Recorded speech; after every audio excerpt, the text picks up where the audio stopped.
Hello, this is Cityscape, a regular vodcast featuring people, place, and ideas that impact Livonia. I'm Dan West with the Livonia Chamber of Commerce. Today we meet a pair of brothers who grew up locally and developed two restaurants in the area with the goals of giving customers a good menu, good times, while giving back to the community.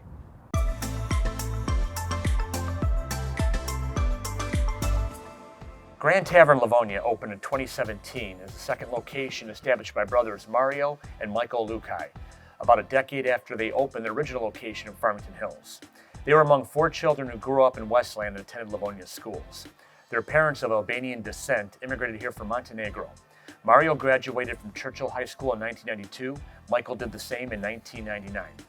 Influenced by their father, Marash, who owned a home construction company, the Lukai boys pursued their own entrepreneurship when they opened Grand Tavern on the corner of Grand River and Drake in Farmington Hills in 2008.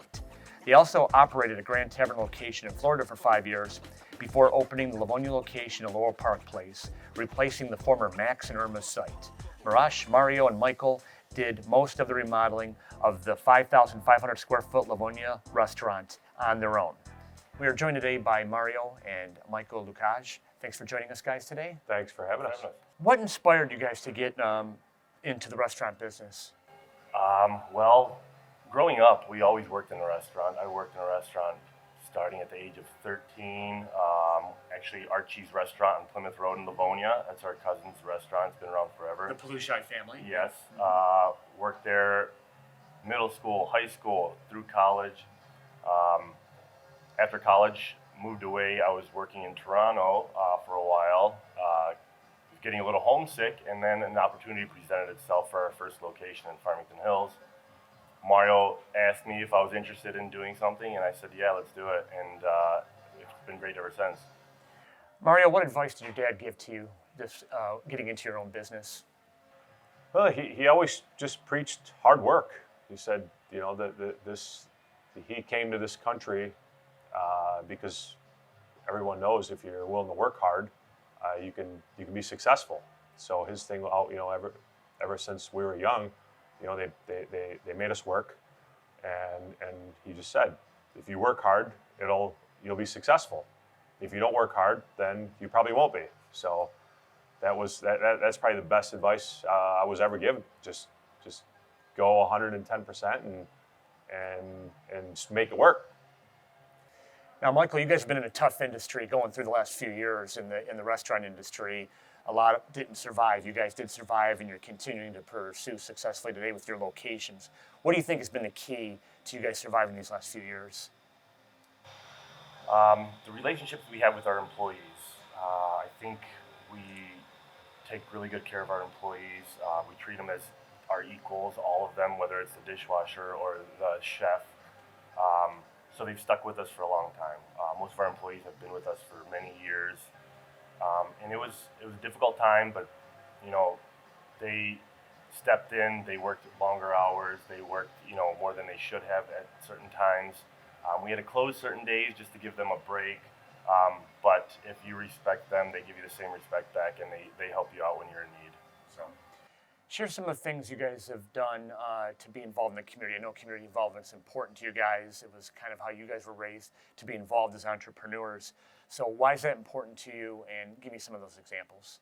So it's important because we like to give back to the community that's supporting us as business owners.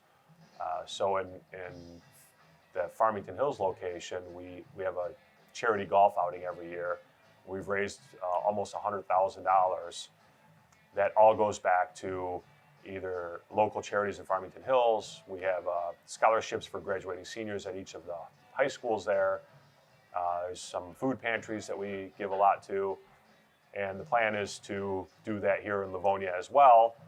COVID kind of delayed those plans a little bit, but hopefully here in the next year, we're going to do a competing outing and start giving back to the Livonia community, you know, the community that we grew up in. So, when you guys have been helpful to us with some of the guest bartending things that us and some other people in town have done as well. So we appreciate what you guys have done for Livonia in that regard.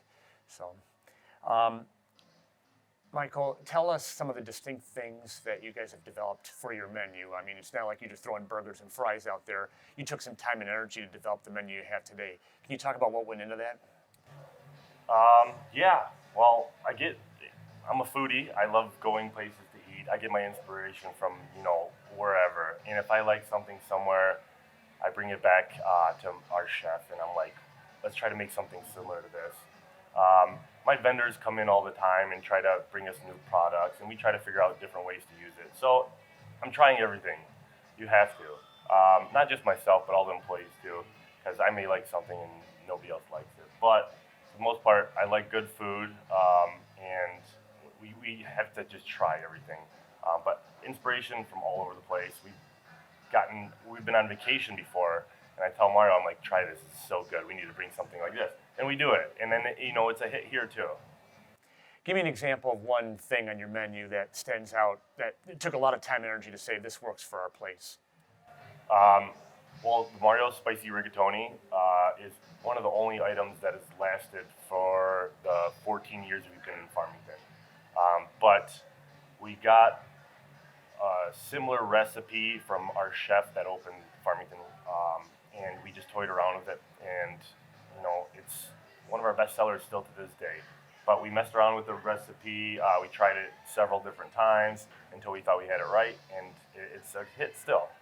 So, all right, gentlemen. Well, thank you for your time today, and all the best to Grand Tavern and all you guys got going on here. Thanks again today. Thank you very much. So much. So, that's all the time we have for this edition of Cityscape. We thank you for watching, and we'll see you again soon.